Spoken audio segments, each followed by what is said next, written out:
নমস্কার বন্ধুরা, আজকে আমি খুব সহজ একটি নারিকেলের লাড্ডু রেসিপি দেখাবো। প্রথমে একটা নারিকেল গ্রেট করে নেব।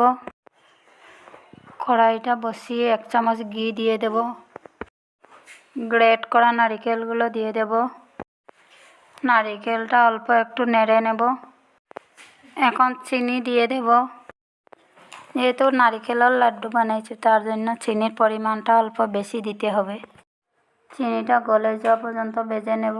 আমার নারিকেলটা ভাজা হয়ে গেছে।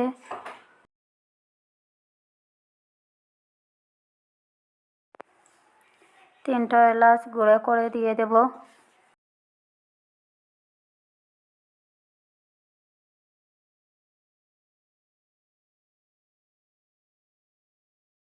নামিয়ে অল্প ঠান্ডা করে নিয়ে নেব। এখন একটা একটা করে লাড্ডু বানিয়ে নেব। আমার সবগুলো বানিয়ে হয়ে গেছে।